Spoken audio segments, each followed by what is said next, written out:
Hello, everybody.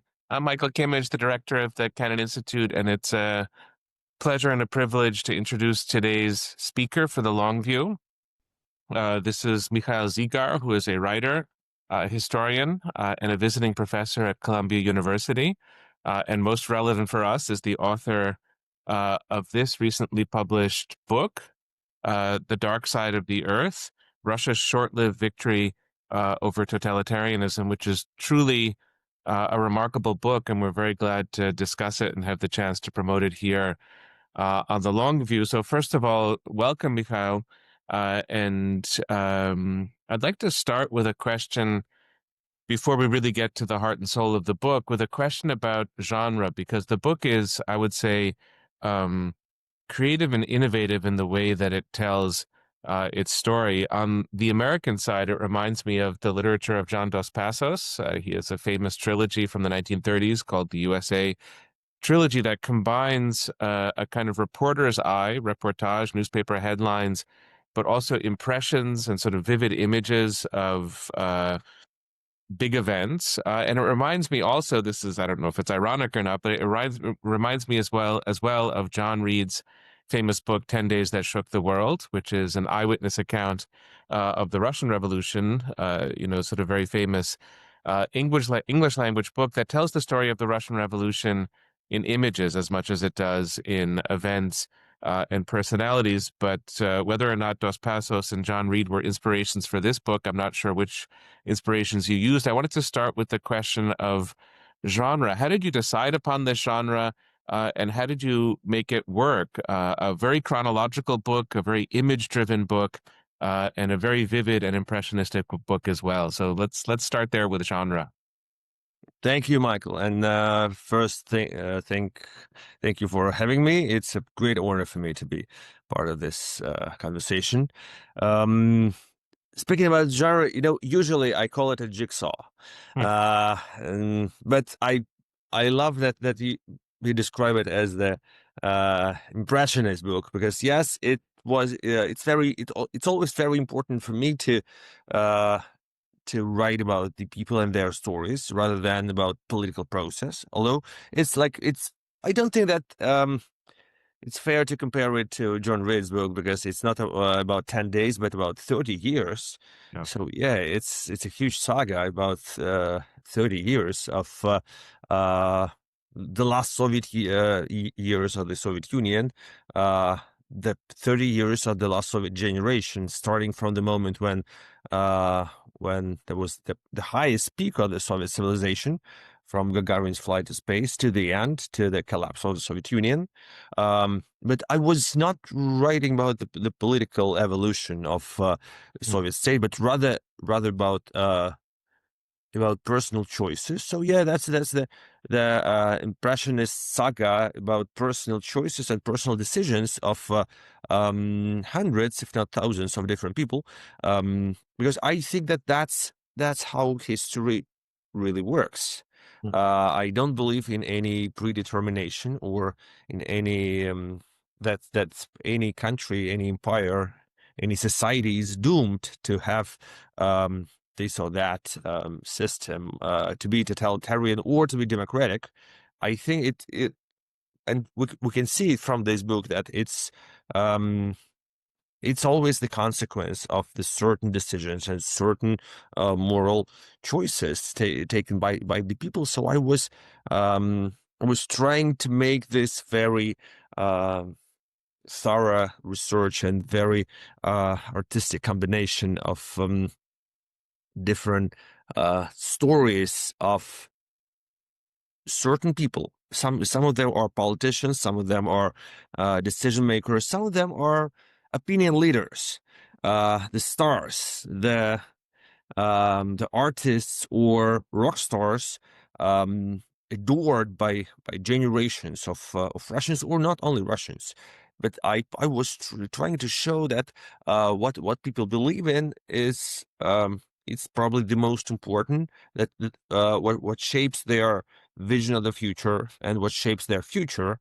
So yeah, this is um, the enormous panorama of the most important moments in the lives of those people who inspired millions and who, with their example, showed the way to the millions of Soviet citizens, and not only Soviet citizens, because the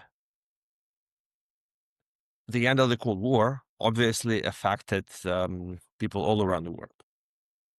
It's not a book that takes politics out of the story by any means, as you're suggesting, but in a topic that's often written about purely as geopolitics and purely as politics, it brings the human element in. It's a vast canvas of personalities and characters. And before again getting into the substance of the book, I wanted to ask about how you researched it.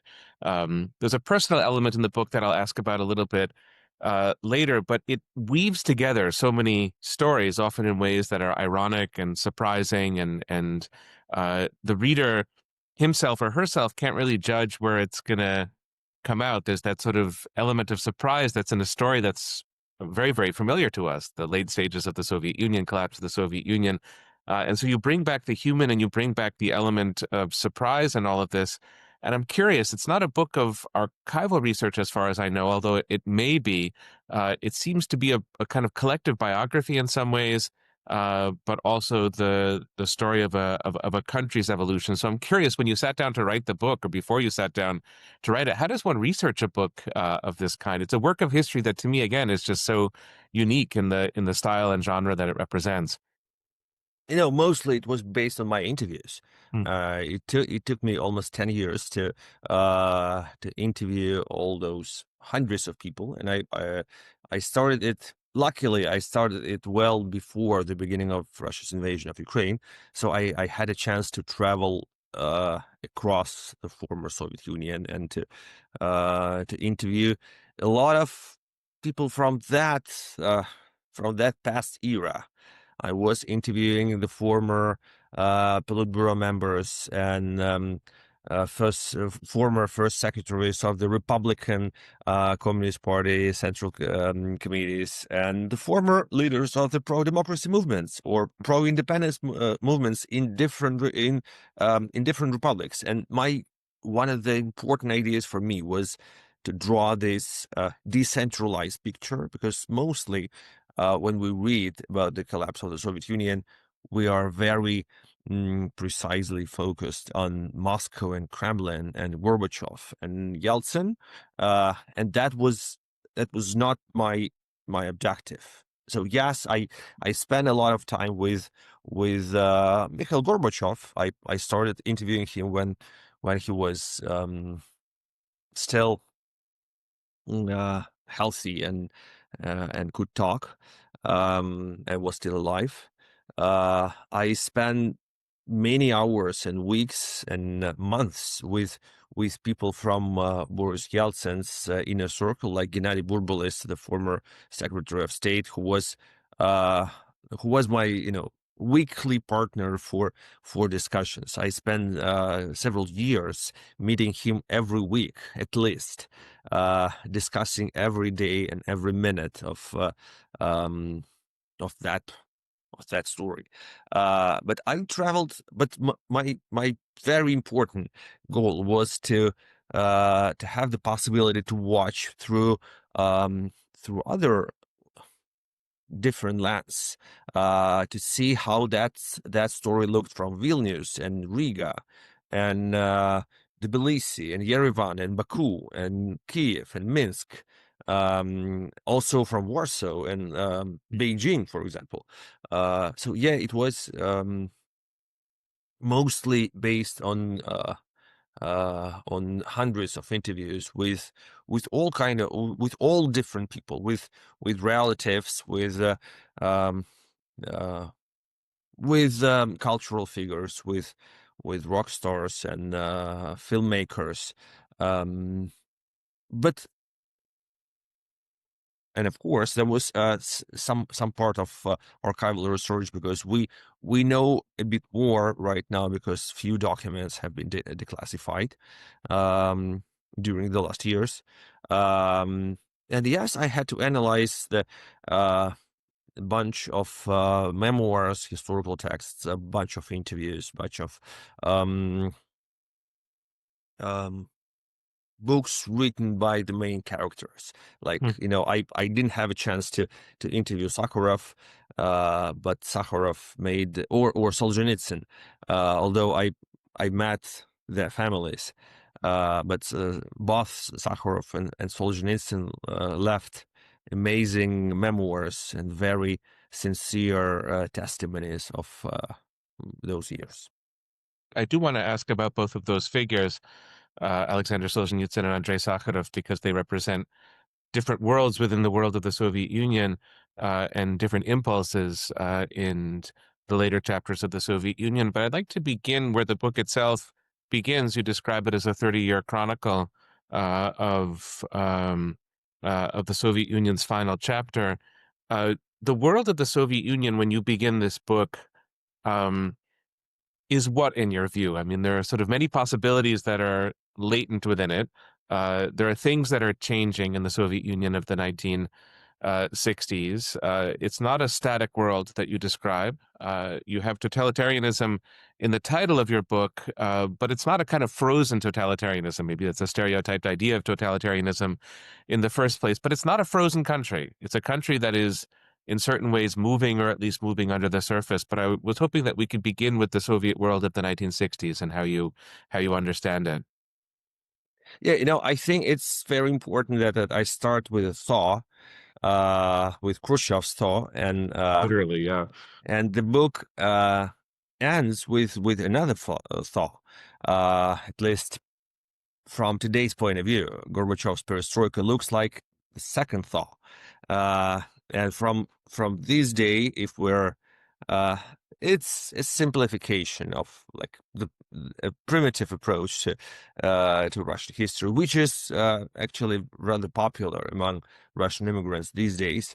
And we can see that we had three thaws during the last years, because there was another one, Medvedev's thaw, a few years ago.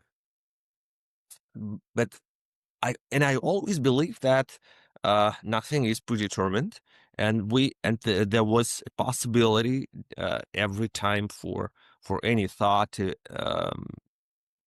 end up in a very different way. It it was always the time for change, and every time the change was somehow initiated by those in power, by that only person in power who was brave enough to start that, uh, and somehow it was aligned with the aspirations and hopes of so many people, or at the same time gave hope to so many people who were completely devastated, frustrated, and didn't have any perspectives for the future, and unexpectedly they gained that hope in their life.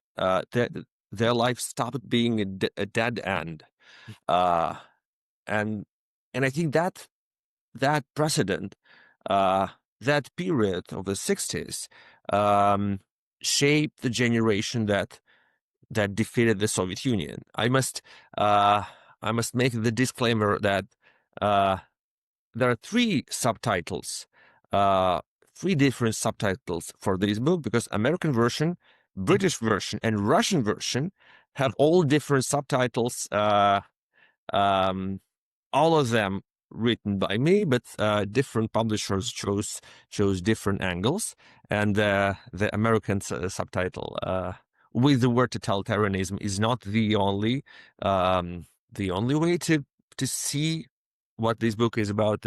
I think the British subtitle is "The Story of the Soviet Union That Collapsed but Remained." But probably one of the most interesting is the Russian one, because in Russian it reads like the story of how Soviet Union, the story of how Soviet people defeated the Soviet Union, and that approach is really important for me, because this book is about the people in a very broad sense of sense, and it shows how Soviet people how Soviet intellectual elites, how Soviet dissidents, and finally Soviet society managed to change that much. So they didn't want the Soviet system to exist. There was no one to protect Soviet system, although if we are watching it from today's point of view, there is an illusion or a myth that Soviet Union was so precious to so many people, but somehow there was no one to start trying to keep it alive. There was no volunteer army of volunteers. There was no Red Guard to try to keep it alive. And the explanation why that happened, for me, it starts from the 60s, because 60s was the moment when this true Soviet generation was born and shaped. And that's the decade when people stopped believing in communism. Before that, there were people, true believers, fanatical believers, who could not live without that perspective of the bright communist future. But by the end of the 60s, it was absolutely gone. Soviet Union has turned into the 100% cynical and apathetical country. And that was probably the beginning of the end. 1968 was the end of the Soviet Union, because that was the year that killed the communist dream, even for those who really wanted to believe in that. This is, such a difficult subject. It's a very, very difficult story, I think, to tell. The disappearance eventually of the Soviet Union. We had a conversation a few weeks ago on the long view with the historian Ben Nathans, who's written a book, To the Success of Our Hopeless Cause, which is a history of Soviet dissidents. And his periodization, it's not the Khrushchev secret speech of 1956, but the trial of Sinyavsky and Daniel in 1965, and his book and your book mirror each other in very interesting ways about the decade of the 1960s and the important shifts that were taking place. I'll urge our viewership and listenership to send questions to the Q&A function of this webinar, because in about 20-25 minutes we'll turn to the audience's questions, either about the book or on other topics if you so wish. I want to focus in on one strand of the narrative that you present, and this is the political strand. And after asking a few questions about this, I want to focus then on the cultural strand, because to me, your book, it's a bit like a double helix, that the political and the cultural strands work in tandem, or at least in parallel with each other. The evolutions in culture reflect evolutions that are taking place in politics from the 1960s onwards. But in a way that I very much appreciate with your book, it's very difficult to reduce it to a simple paraphrase.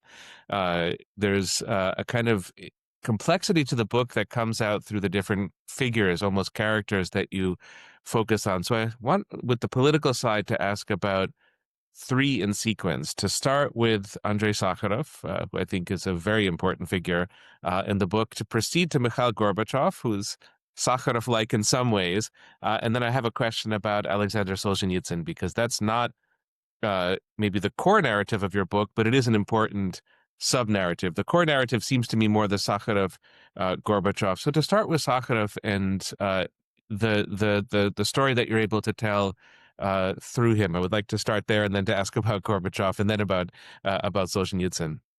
I would like to get them together. I mean, Sakharov and Solzhenitsyn are probably that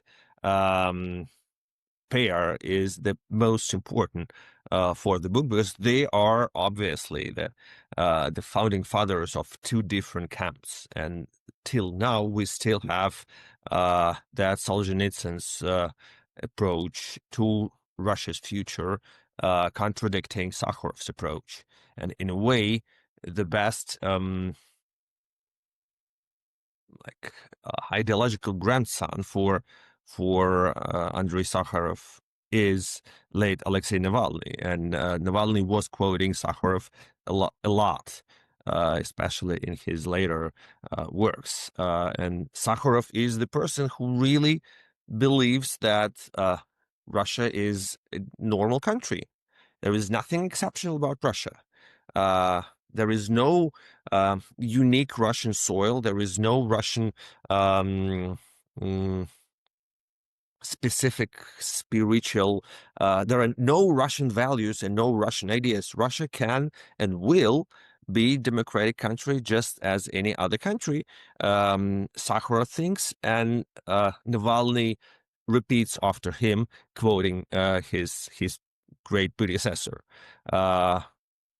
In the same way, Solzhenitsyn seems to be the person whose greater influence somehow in Russia's political history and in the ideological history of Russia is not Gulag Archipelago or any other of his novels, but the letter to the leaders of the Soviet Union, which he wrote right before being expelled from the Soviet Union, because that's the manifesto of Russian imperialism, and he explicitly writes that Soviet Union can be preserved only if we replace communist ideology with Russian Orthodox Church, with Orthodox Christianity. And somehow that's exactly what we are watching in Russia right now. That's so that's so weird, and I trace this evolution in my book. That it's weird that KGB is trying to suppress Solzhenitsyn and arrests him and sends him to exile. But then a few years after that, head of KGB Vladimir Khrushchev starts fulfilling Solzhenitsyn's idea to try to use the metropolitans of Russian Orthodox Church as the pillars of the Soviet regime, and he fails. But what we see now, that's exactly the same line, and the idea to make Russian Orthodox Church some kind of ministry of ideology. That's the same spiritual imperialist somehow Solzhenitsyn's line, and it's so sad and so telling at the same time that recently we heard the interview of Natalia Solzhenitsyn, the widow of Nobel Prize winner, who was supporting the war and supporting the Putin's regime, and she was saying that it's not fair to compare current Putinist Russia to the Soviet Union, because according to her, Soviet Union was terrible to totalitarian state, and current Russia is amazing.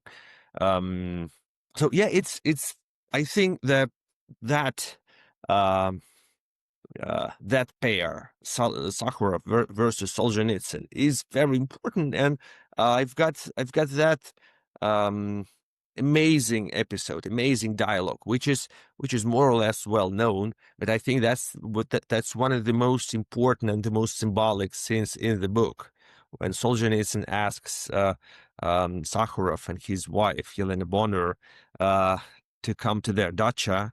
He's absent, and he left his wife, Natalia or Alia, to greet them and to lecture them about what they do right and what they do wrong. And she starts lecturing them, accusing them of doing too much, of creating too much noise and too much buzz, and devaluating their names and their Sakharov's name and reputation for the sake of protection of so many different dissidents, instead of fighting for the sake of the whole Russian people.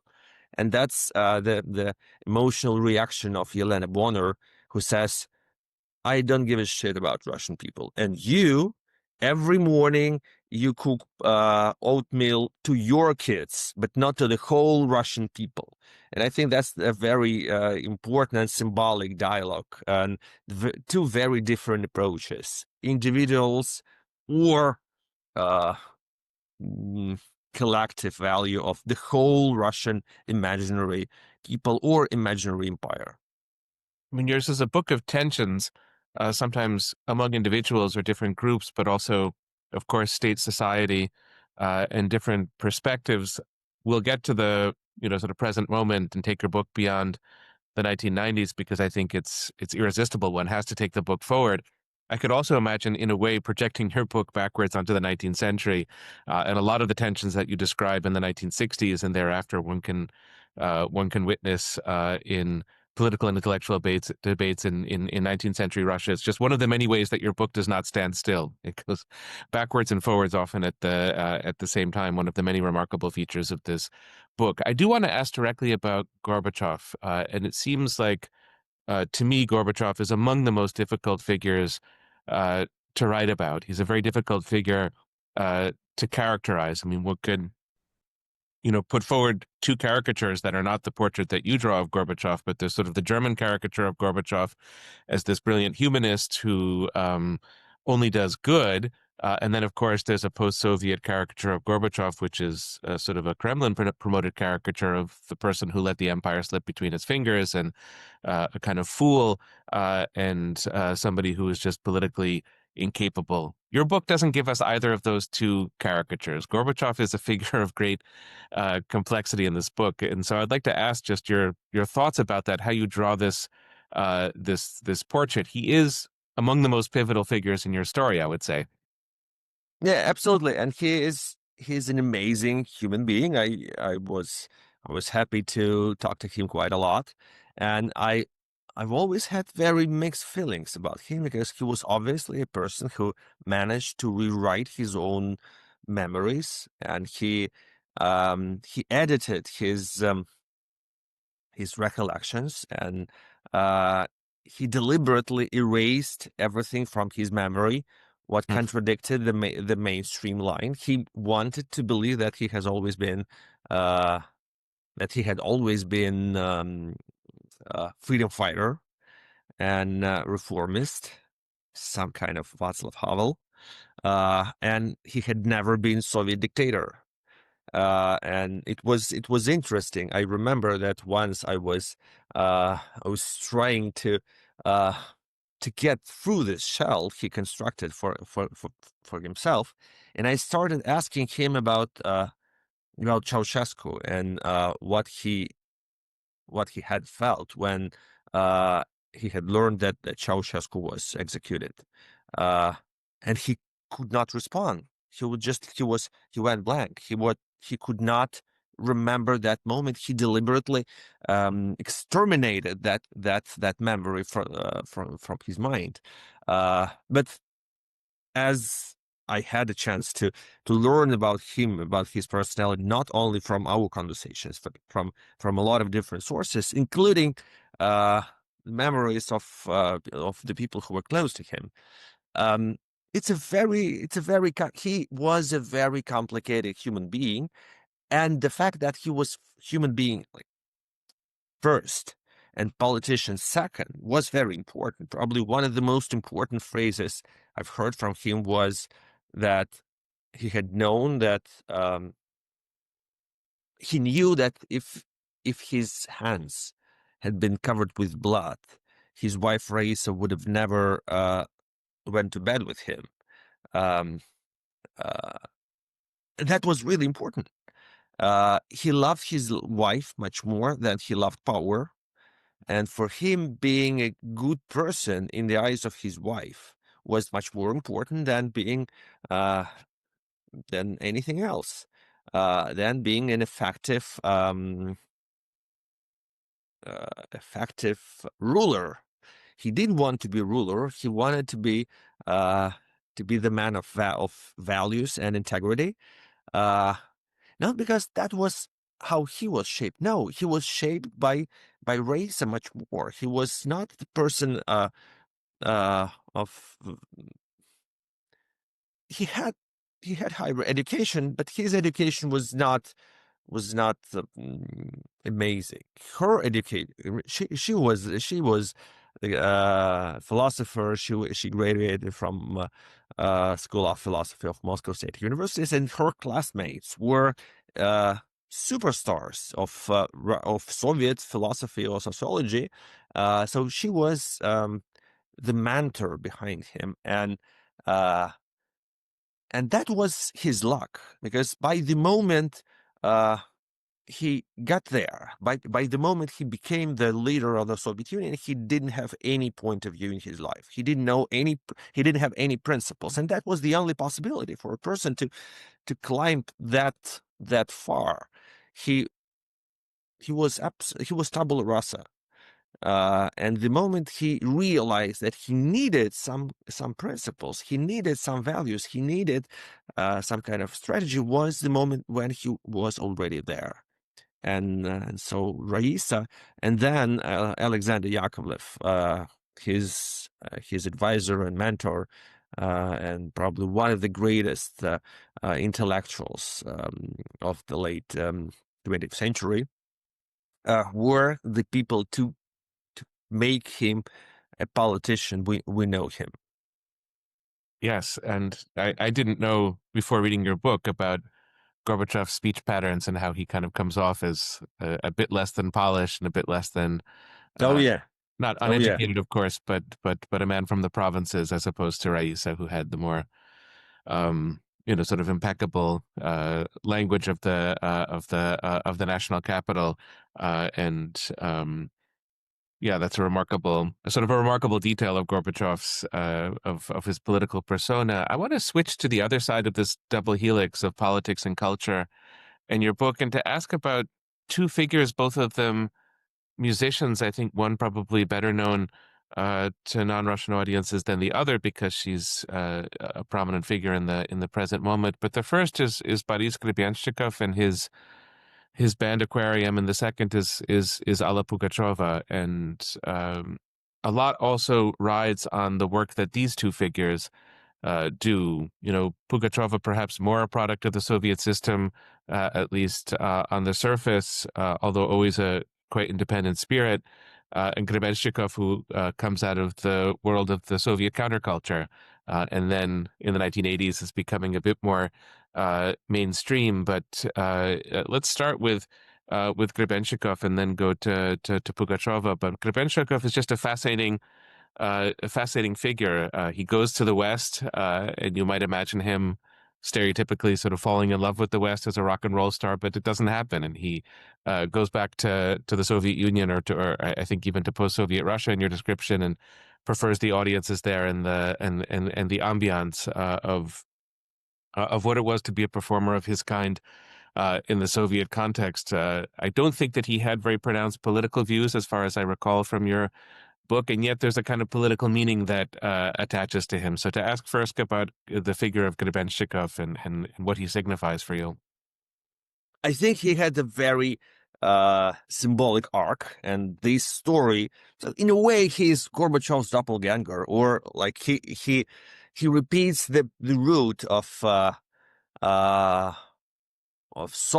popularity of the Soviet Union in late 80s, early 90s. So we remember how popular Russia and Soviet Union were when Perestroika started, and Krebenchikov is just a very vivid example of that. He is becoming the symbol of that Soviet culture. He is becoming the only Soviet rock star to have a chance in America. He's everywhere. He's guest at David Letterman's show. He's touring everywhere. He's got interview in Vanity Fair, in Interview magazine, and then it's over, and he doesn't make it. So although there were a lot of high hopes for his bright future, but somehow he did make it because of his principles, because he didn't fit that pattern. He was he trying hard? Yes, he was. Did he have his own view how he wanted it to happen? Yes, he had, but somehow he was the first and the last Russian rock star to to have this door open and then closed, and it's very symbolic. I think it's one of those, um, in a way, exploring different lives of different people. I'm trying to explore all possible scenarios of how history could probably go in a different way. So his definitely his life could have been different. He could have become a prominent rock singer here. He could have stayed in America instead of so. And like, it's funny that in a way he was defeated by Mariah Carey, because his label, which supported him in the beginning, then realized that Mariah Carey, who was the wife of one of the um, heads of that label, has become such a prominent star that all the resources of the label were put behind her, and Grubenshikov was not relevant for that particular moment, and he didn't want to be relevant. He didn't want to look like Mariah Carey. It was like he was offended by that comparison, and he still is. So yeah, it's very interesting example of two worlds coming together and then falling apart. But what's important to talk about Grubenshikov as well as Pugacheva, who were amazing symbolic figures for the Soviet Union and who remain symbolic, iconic figures in Russia today. I started writing this book well before I started writing this book BC, before COVID, which seems impossible from today's point of view, and I could not foresee what would happen to the main characters of the book. I was trying to talk as much as I could with them, and then the invasion of Ukraine started. And it's very interesting that both of those stars you've mentioned, Grubenshikov and Pugacheva, are the leading voices of Russian society in exile. They left Russia. They openly oppose the war. They openly support Ukraine. They openly denounce Vladimir Putin, and that's I think that it's very important that those two figures I chose as the remarkable leaders of the generation that defeated the Soviet Union, they are still there. They didn't change their values or their principles. They are in exile. They are. mm, I think they still believe in a better Russia, in a better future of uh, not Putinist but democratic Russia, and that um, that arc is very important for me as well. If we could focus just for a moment further on Pugacheva, I mean, there are moments that you described where she really demonstrated the will to resist the Soviet government, although she was, very much a Soviet star as well. I just wanted to ask about that, the kind of outspokenness of Pugacheva, and maybe the best way to put it is just the independent spirit that she had. The stereotype many Americans have of the Soviet Union, and up to a point it was correct, is that conformity was the great power of the Soviet Union, of sort of a mass society in which people were dressed the same way and sort of lived in identical apartments. And it's not that part of the Soviet Union was unreal; it was real enough. But what you sense with Pugacheva is this extraordinary independence of spirit, that she's just not a conformist from start to finish. And I wanted to ask about that. Absolutely. So it's so revealing somehow. Yeah. I think it's very important that it's Pugacheva who becomes the most popular, the most legendary pop star of Soviet Union from the beginning of her career in early 70s. Although, like, we should expect that Soviet people should love something faceless and something very stereotypical. And she is quite the opposite. Um, she is a mixture of everything. She is Janis Joplin and Cher and Tina Turner and Aretha Franklin at the same time. She is eccentric and she's very open-minded, and she's uh, sometimes too vocal and too provocative for any Soviet performer. But that's in the 70s, when the popular anecdote um, is is created, that in history textbooks and in encyclopedia it would be written that Leonid Brezhnev was the minor political figure of Alla Pugacheva era. It was said in the 70s, and then Brezhnev died, and Andropov died, and Gorbachev has gone, and Yeltsin died, and Alla Pugacheva is still there. She is still the most iconic figure in Russia. I'm sure that Putin is going to go, and Pugacheva is still going to be there. And it's amazing that this year, probably one of the most important um, events, what one of the most important shocks of Russian society today was the interview of Alla Pugacheva she gave about a month ago. It was her first really long, 3 hours long manifesto, in which she openly opposed Putin. She now lives in Europe, in Cyprus, um, and even more, she is in her 70s now, uh, and she said that she believes that something is going to change in Russia. And she even, it was kind of a joke, but not really a joke.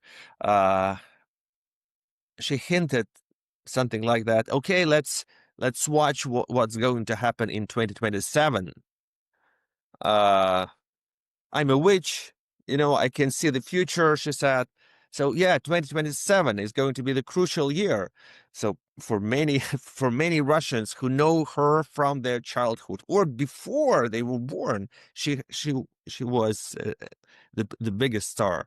That um, prophecy that something dramatically different is going to happen in Russia in 2027, that's a major event.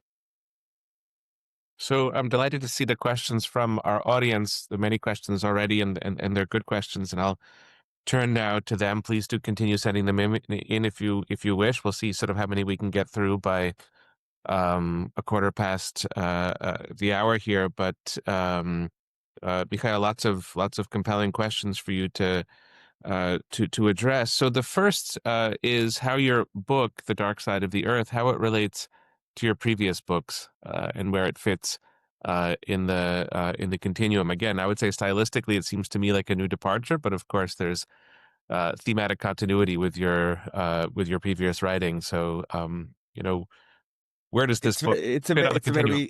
It's a very easy answer, a very easy question. Hmm.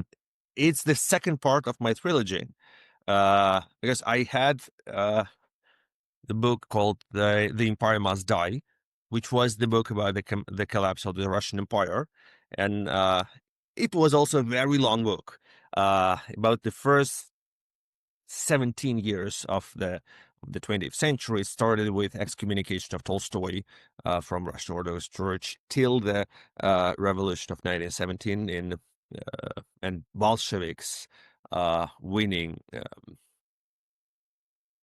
that political struggle. So, and that was the book about Russian society defeating Russian Empire, and about the collapse of the First Empire. Now that's the story of collapse of the Second Empire. So as I said, that's the second part of the trilogy. So probably I will have to write the third part about the collapse of Putin's empire when it collapses. I cannot write it earlier. I have to wait till the end, but definitely I must promise that I will do that one day.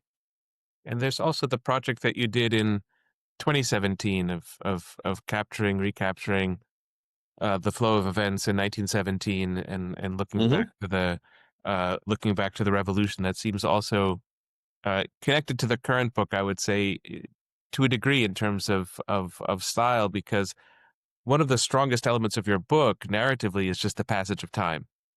Time is continually passing, and then there are these coincidences that are happening at certain moments, that things happen simultaneously that are these complicated interactions, and that feels And like continuity.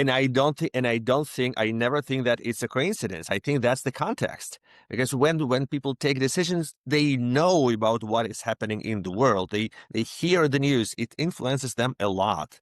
So I think all those coincidences, that's the texture of life, and that's the real, like, the atmosphere that makes people take all those choices. So our second question from the audience, uh, you touched upon it at the very beginning of our conversation when you mentioned trying to bring in the story not just from Leningrad and Moscow, but from Minsk and Vilnius and Kiev and from the many republics of the Soviet Union. But just to ask about that, how you tried to balance, what's obviously in many ways a Moscow-centric story with a Soviet story. And I would add, you mentioned Poland and the sort of Warsaw Pact countries. They also play an important role. So your Moscow panorama is big enough. It's a big panorama, but the big panorama is much larger than that. And so the question is how you worked the many republics of the Soviet Union into one story. That's the hardest question. I'm sorry. And yes, I must confess that there are some differences between the Russian version and the English version of the book. I wrote both of them,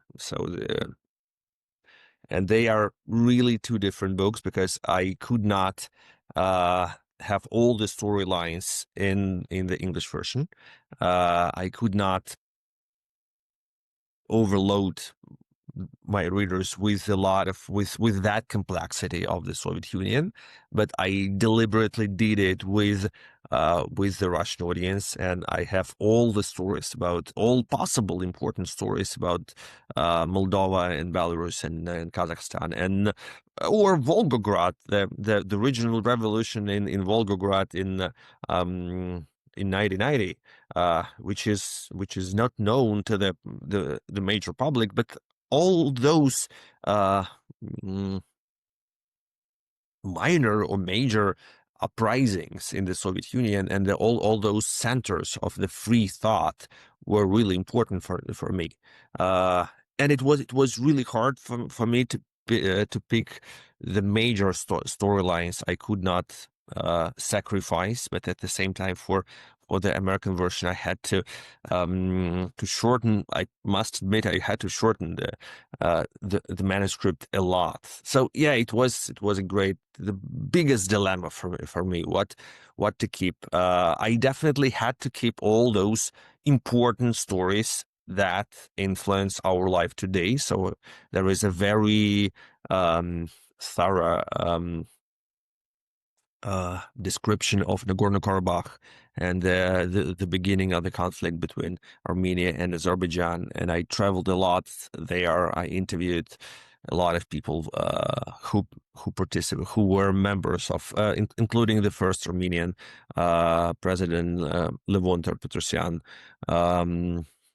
other people. So yeah, all those stories, or Lithuania, which became one of the most important centers of the anti-Gorbachev struggle. It was the first country to declare independence from the Soviet Union, and in a way started the process of Soviet Union dismembered. I spent a lot of time there talking to Vytautas Landsbergis, who was leader of the Sąjūdis. He's still alive. He's still very well.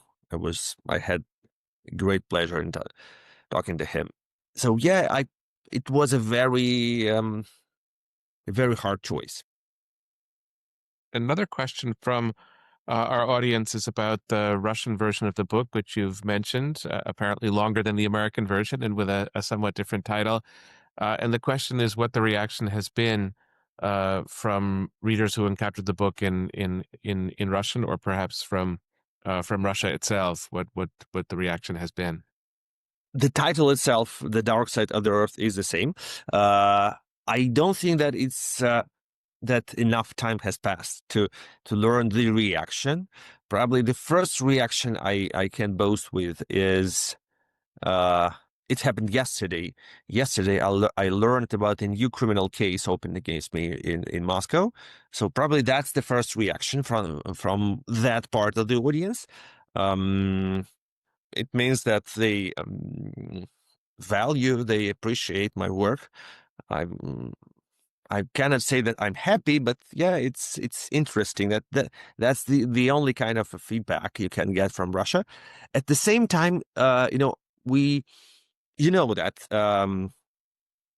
now we have two Russias. We have outer Russia, uh, Russian-speaking people who live everywhere in Europe, in America, in Asia, and that's a separate book market. And the book printed in Latvia can be sold anywhere in the world, and that's the clear audience for this book.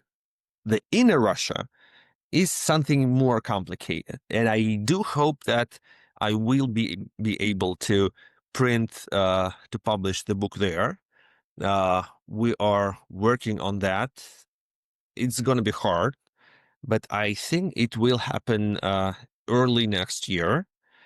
But so far, the only possibility for people in Russia to read the book is to read the e-version, the e-book online.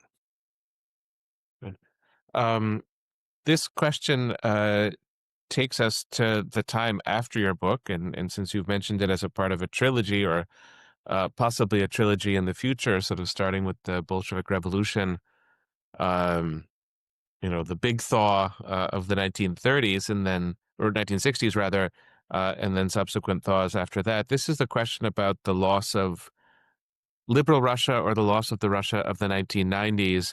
And again, it extends beyond the scope of your book, but it's hard to imagine that your book isn't a commentary in some ways on the period of history that comes after it. So how do you see the materials of your book? I mean, you've mentioned Alla Pugacheva and Boris Golubenshchikov in the present tense, but other strands, other elements of the story that matter to you after 1991. So I guess this is a rough draft. The question is about the rough draft you may have for the next book, but where might that stand at the moment? Mm.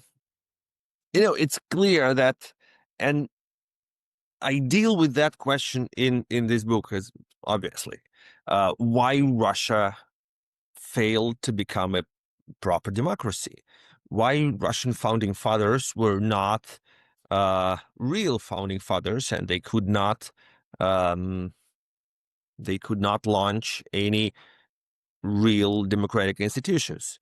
At least by now, we know that before 2022, there were only two working democratic institutions in Russia, which were independent media and educational system.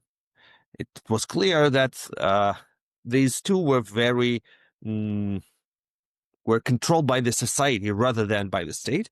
They were very liberal, like a lot of open-minded pro-Western people were working in the media and in the universities, and these were the two cornerstones of the Russia of the future. And somehow there was no and we cannot even remember the moment when that started happening, but there was no independent judiciary, there was no free and fair elections, and that's the problem. That's not only Putin's problem, that's not only Putin's guilt. Unfortunately, we didn't have, although no, it's not. now it's hard to blame the 90s and Yeltsin for everything what is happening today. But anyway, that's inevitable. Unfortunately, we never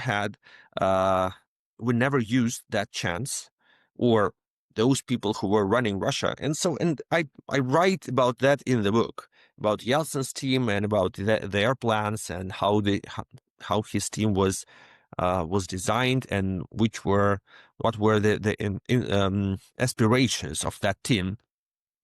Somehow they could not start any real democratic project in Russia, and probably they didn't have the recipe. This next question takes us back in time, not to the 1990s, but to the time of the beginning. And the question is, a very large question in the history of the Soviet Union.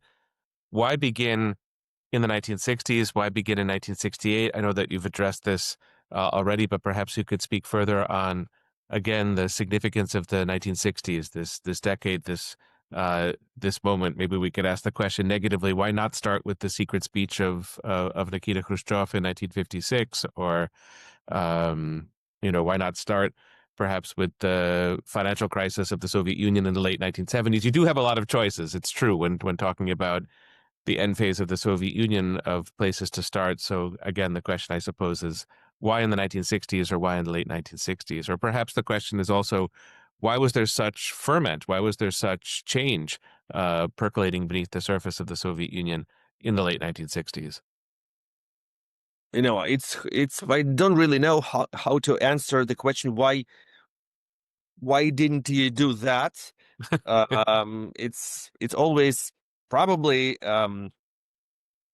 other authors have a chance to do it in their own way. So that was my choice, and probably for the first time, it's my seventh book, and for the first time in my life, probably for the second, I decided that I should make this book a bit more personal, and I should so and it basically it's not personal, but I start every chapter of this book with one-page story, one page long story about my family and or my childhood, my parents, my grandmother. And actually um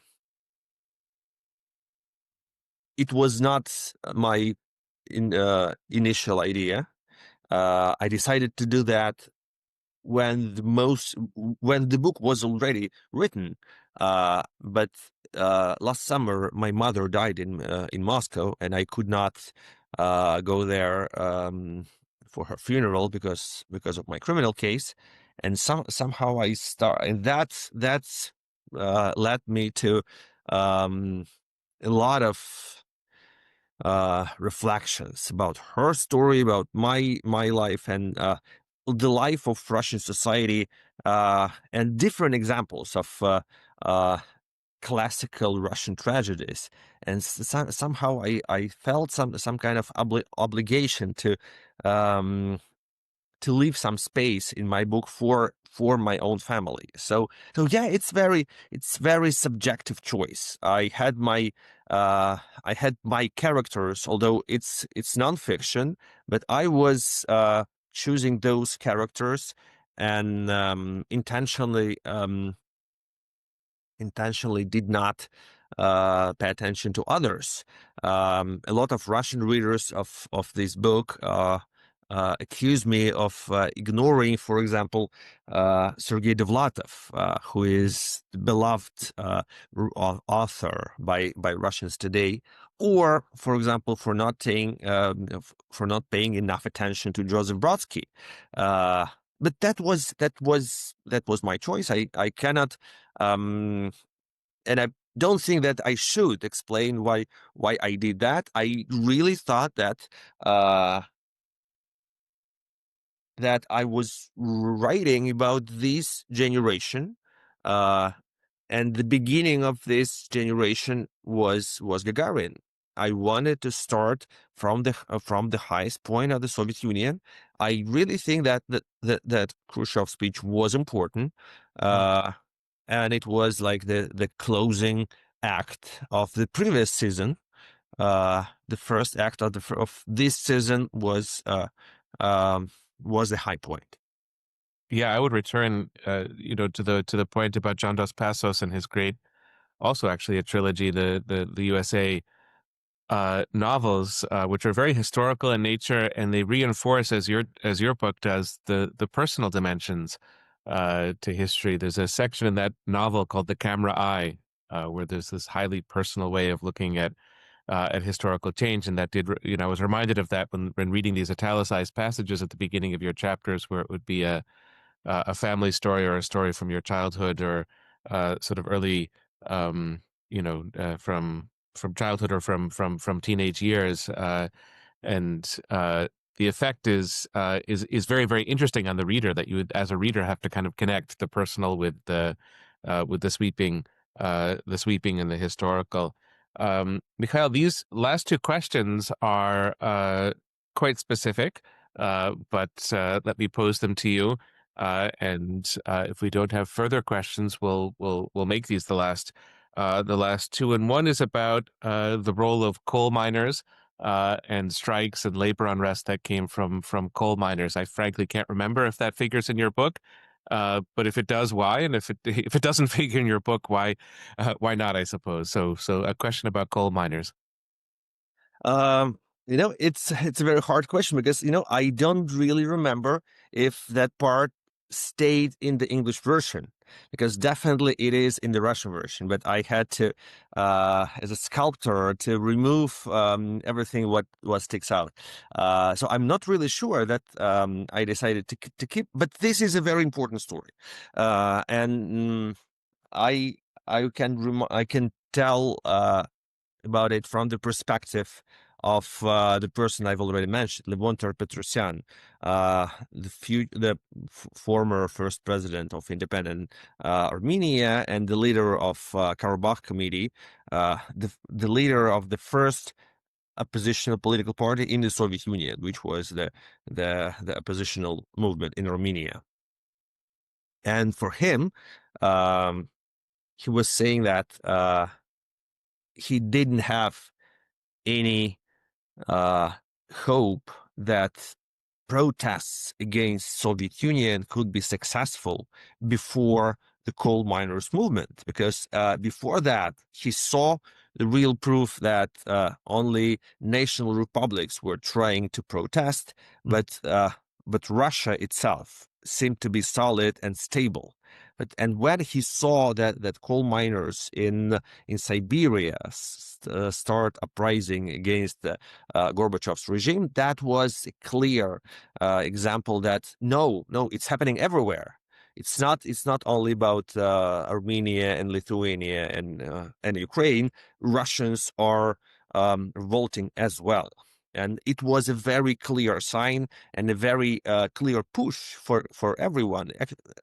Actually, that the series of strikes of coal miners was the context for the first oppositional party in the Soviet Union on a union level to turn up, the interregional group of deputies, the oppositional faction on the first Congress of deputies in the Soviet Parliament turned up only mostly because of that protest activity, and Sakharov as its leader was trying and effectively did that to appeal to coal miners. That was his emotional support and ideological power base. So yes, that was really important.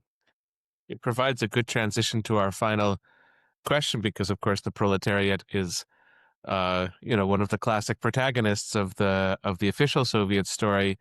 But another classic protagonist of the official Soviet story, and you've mentioned him already, and he's pivotal to the book, is the figure of Yuri Gagarin. And the question here is whether there's any connection between the sort of decline of the Soviet space program and the collapse of the Soviet Union. But if that question doesn't work perfectly for you, Mikhail, then maybe just to conclude with a few thoughts and reflections on the figure of Yuri Gagarin, probably the ultimate Soviet hero, the iconic Soviet hero. His face, his trip, his personality in the photograph is there in your book itself. Yeah, Yuri Gagarin is a very important figure because I think he was Soviet Elvis. Uh, Not more than that, but much more than Neil Armstrong meant to Americans. Gagarin was that real uh, king of young generation. He was the only beloved figure, and the fact that he died so young uh, was another very important. Like that made him such an icon after his death.